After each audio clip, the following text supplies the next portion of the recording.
أعوذ بالله من الشیطان الرجیم بسم اللہ الرحمن الرحیم الحمد للہ رب العالمین۔ تمام تعریف اللہ تعالیٰ کے لیے ہے جو سارا گیان کو پالنے والا ہے، جو عزت والا ہے، بڑائی والا ہے، جو جی جان والا ہے، جو سب پر حاکم ہے، اس پر کوئی حاکم نہیں، جو سب کا معبود ہے، اس کا کوئی معبود نہیں۔ میری پیاری ماں اور بہنوں، السلام علیکم ورحمۃ اللہ وبرکاتہ۔ آج میں بات کروں گی ایمان کے حوالے سے کہ اپنے ایمان کو پختہ رکھے،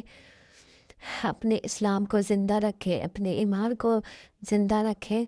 تو میں امید کرتی ہوں کہ میری تمام مسلمان بہن اللہ تعالیٰ کے فضل و کرم سے ٹھیک ہوں گی، اور میری اپنے اللہ سے دعا ہے کہ میری جتنی بہنیں ہیں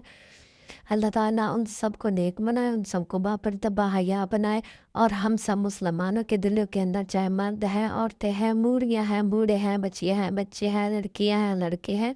ہم سب کے دلوں کے اندر اپنی محبت پیدا فرمائے، اپنے نبی کی محبت پیدا فرمائے، صحابہ کرام اور اہل بیت کی محبت نصیب فرمائے، آمین ثم آمین۔ تو میری پیاری ماں اور بہنوں، یہ دنیا پر جو کچھ ہے، دنیا پر جو کچھ بھی ہمیں نظر آتا ہے، یہ سب کچھ اللہ تعالیٰ نے بنایا۔ اگر دنیا کے تمام درخت قلم بن جائیں اور دنیا کے تمام پانی صاحب بن جائیں اور انسان اپنے رب تعالیٰ کی تعریف لکھنا شروع کر دیں تو انسان ختم ہو جائیں گے، قلم ختم ہو جائیں گے، سائی ختم ہو جائیں گے، لیکن میرے رب تعالیٰ کی تعریف ختم نہیں ہوگی۔ جس نے سات آسمان سات زمین بنائے، جس نے سات آسمان سات زمین پر بسنے والی مخلوقات کو پیدا کیا، اور جس نے اتنی بڑی دنیا بنائی، جس نے سات آسمان بنائے، وہ ہر چیز پر قادر ہے، وہ جو چاہے بنا سکتا ہے۔ جس نے پیدا کیا، جس نے موت دینی ہے، جس نے مرنے کے بعد زندہ کرنا ہے، وہ ہر چیز پر قادر ہے۔ جس نے اتنے بڑے جنگلات بنائے، باغات بنائے، دریا بنائے، صحرا بنائے، چشمے بنائے، وہ سب پر قادر ہے، وہ جو چاہے کر سکتا ہے، جو چاہے کر سکتا ہے، اس کو کوئی روک ٹوک کرنے والا نہیں، وہ سب کا معبود ہے، اس کا کوئی معبود نہیں۔ تو میری پیاری ماں اور بہنیں، جس نے اتنی بڑی کائنات بنائی، اس کے آگے ہماری چھوٹی چھوٹی خواہشات کیا چیز ہے؟ تو اپنی پریشانی اور اپنی جو بھی آپ کے اندر پریشانی ہو، جو بھی آپ کے اندر پریشانی ہو، اس پریشانی کو اپنے اللہ سے شیئر کریں۔ تو میری دعا ہے کہ اللہ تعالیٰ ہم سب مسلمانوں کی نیک خواہشات کو پورا کرے، اور اللہ تعالیٰ ہم سب کے دلوں کے اندر ہر مسلمان کے لیے محبت پیدا فرمائے، کسی کے لیے بغض نہ ہو، تکبر نہ ہو، غرور نہ ہو۔ میری پیاری ماں اور بہنوں، یہی چیزیں ہمیں جنت کی طرف لے جائیں گے۔ ہمیں چاہیے کہ ہم اپنے دین کو زندہ رکھیں، ہم اپنے دین کو زندہ رکھیں، ہم اللہ کے بندے ہیں، اپنے نبی صلی اللہ علیہ وآلہ وسلم کی امت ہے۔ تو میرے پیارے ماں اور بہنوں، ہمیں اچھے کام کرنے چاہیے، نیک کام کرنے چاہیے، جس سے ہمارا اسلام زندہ رہے اور ہمارا ایمان پختہ رہے۔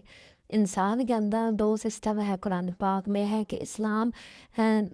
سکھانا پڑتا ہے، اور اسلام کا سب سے بڑا سرمایہ ہے، جس سے جیسے آپ بازار میں جائیں تو دکان کھولتے ہو، پھیری لگاتے ہو، تو اس کے لیے پیسہ چاہیے، ڈالر چاہیے، ڈالر کے بغیر آپ کا کاروبار نہیں چل سکتا۔ اسلام کے لیے ایمان چاہیے، ایمان کے بغیر اسلام پر چلا نہیں جاتا، چل نہیں سکے گا۔ ایمان وہ طاقت ہے، وہ سرمایہ ہے، وہ کیپٹل ہے، جسے کوئی جس سے کوئی مرد، کوئی عورت دین پہ چل سکتا۔ زیادہ ہوگا تو زیادہ، اگر زیادہ چلے گا تو زیادہ ہوگا، کم ہوگا تو کم چلے گا، نہیں ہوگا تو صفر ہوگا۔ ایمان سیکھنے کے لیے کوئی ایک طریقہ نہیں، کئی طریقے ہیں۔ اللہ تک پہنچنے کے کئی راستے ہیں، محنت کے راستے تو ایک ہے اسلام، اس پر جو آنے کی محنت ہے اس کے راستے مختلف ہیں۔ تو میری پیارے ماں اور بہنوں، ہمیں اپنا دین کو پختہ رکھنا چاہیے، ہے کہ جن چیزوں سے اللہ تعالیٰ نے ہمیں منع فرمایا، ہمیں وہ کام نہیں کرنے چاہیے۔ اگر ہم عورتیں ہیں تو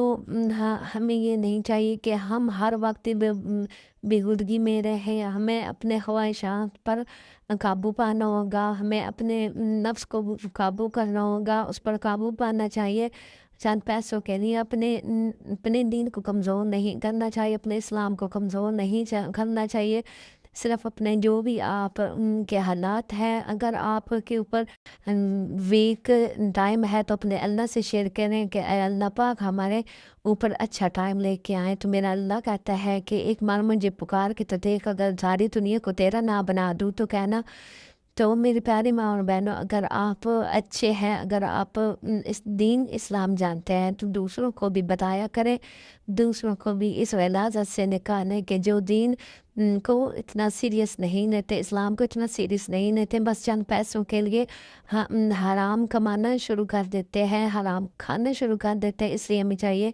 کہ یہ چیزیں ہمارا اسلام اجازت نہیں دیتا، ہمارا دین اجازت نہیں دیتا۔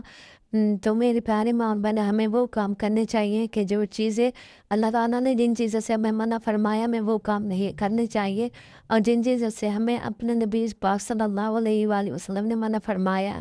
ہمیں وہ کام نہیں کرنے چاہیے۔ لوگوں کو اچھی بات سکھائیں تاکہ ان کے اندر ان کا دین زندہ رہے، ان کا اسلام زندہ رہے۔ یہ چند پیسوں کے لیے اپنے دین اور اپنے اسلام کو کمزور نہ کرے۔ تو دین کو جتنا پھیلانا چاہے پھیلاؤ، انشاءاللہ آپ کو اچھا اجر ملے گا، اور اپنے نبی پاک صلی اللہ علیہ وآلہ وسلم کی ہر سنت پر ہمیں عمل کرنا چاہیے۔ حضرت داؤد علیہ السلام تھے تو انہوں نے ایک بڑی دیواریں بنا دی، اور کہا کہ میں ہفتے میں ایک دن صرف اللہ کی عبادت کروں گا، لوگوں سے نہیں ملوں گا۔ تو انہوں نے پہلا دن تھا جب، تو انہوں نے تالے لگا دیے اور اندر بیٹھ کے اللہ تعالیٰ کی عبادت کرنی چاہیے۔ تو میرے اللہ کو یہ بات پسند نہ ہوئی، تو میرے اللہ نے 2 فرشتے انسانی شکل میں بھیجے، تو وہ انہیں دیکھ کر حیران ہو گئے۔ حضرت داؤد علیہ السلام دیکھ کر حیران ہو گئے، کہا کہ تالے بھی لگے ہوئے ہیں اور دیواریں بھی اونچی ہیں، کوئی پلا کے اندر نہیں آ سکتا، اور تالے بھی لگے ہوئے، یہ کیسے اندر آ گئے؟ تو وہ جو 2 فرشتے تھے انسانی شکل میں، انہوں نے کہا کہ آپ فیصلہ کریں کہ یہ میرا بھائی ہے اور اس کے پاس 99 بھیڑ ہے، اور میرے پاس ایک ہے، اور یہ کہتا ہے کہ ایک مجھے دے دے، 100 میری پوری ہو جائیں گی۔ تو حضرت داؤد علیہ السلام کو سمجھ آ گئی کہ یہ اللہ تعالیٰ کی طرف سے ہے، تو وہ فوراً سجدے میں پڑ گئے، تو کہا کہ یہ میرے لیے نہیں ہے، کہ یہ اللہ تعالیٰ نے یعنی کہ ان کو سکھایا کہ آپ دین چل کے سکھائیں، لوگوں کا دین پہنچائیں۔ تو میری پیاری ماں اور بہنوں، اگر ہمارے پاس کچھ دین ہے تو ہمیں دوسروں تک پہنچانا چاہیے، کیونکہ ہم اللہ کے بندے ہیں اور نبی کی امتی ہیں، اور ہمارے نبی پاک صلی اللہ علیہ وآلہ وسلم آخری نبی ہے، اور جن چیزوں سے اللہ تعالیٰ نے ہمیں منع فرمایا ہمیں وہ کام نہیں کرنے چاہیے، اور اگر ہمارے اندر دین اسلام ہے تو ہمیں لوگوں تک پہنچانے چاہیے، ان کو بھی باخبر کرنا چاہیے کہ جن کاموں سے اللہ تعالیٰ نے ہمیں منع فرمایا ہمیں وہ کام نہیں کرنے چاہیے، اور جن کاموں سے اللہ تعالیٰ نے ہمیں فرمایا کہ یہ کام کرو، حلال کھاؤ، حرام نہ کھاؤ، کسی انسان کے دل میں بغض نہ رکھو، اور جو بھی دنیا پر گناہ کے جو کام ہے ہمیں وہ کام نہیں کرنے چاہیے، چند پیسوں کے لیے ہمیں آرام سے بچنا چاہیے۔ تو میری پیاری ماں اور بہنوں، میں یہ کہوں گی کہ اپنے اسلام کو زندہ رکھو، اپنے دین کو زندہ رکھو، چند پیسوں کے لیے اپنے اسلام اور اپنے دین کو تباہ نہ کرو۔ تو ہم نے ایک دن مر جانا ہے، ہمیں پتہ ہے کہ پھر آخرت میں جو ہمارے اوپر عذاب آنا ہے وہ بہت بڑے عذاب آنا ہے، اس لیے ہمیں اگر آخرت کے عذابوں سے بچنا ہے اور ہمیں جنت میں جانا ہے، تو اس کے لیے ہمیں اپنے جو فضول کے ہمارے اندر خواہشات ہیں ان کو ترک کرنا ہوگا، اور اپنے اللہ پر پختہ یقین رکھنا ہوگا، اور ہمیں یہی ہے نا کہ یہاں تو ہمارے دن یہی ہے کہ دن گزر جائیں گے مشکل سے، لیکن ہماری آخرت اچھی ہوگی۔ تو میری پیاری ماں اور بہنوں، کوئی بات میری آپ کو اگر پسند نہ آئی ہو تو اس کے لیے میں معذرت چاہوں گی، لیکن ہمیں اپنے اسلام اور اپنے دین کو مضبوط کرنا چاہیے، اور اپنے نبی پاک صلی اللہ علیہ وآلہ وسلم کی ہر سنتوں پر عمل کرنا چاہیے۔ میں امید کرتی ہوں کہ یہ باتیں میری آپ کو پسند نہ آئی ہوں گی، تو یہ باتیں دوسروں تک بھی شیئر کریں، انشاءاللہ اللہ تعالیٰ آپ کی سب مشکلیں آسان کر دے گا۔ اس کے ساتھ ہی میں اجازت چاہوں گی، اللہ حافظ۔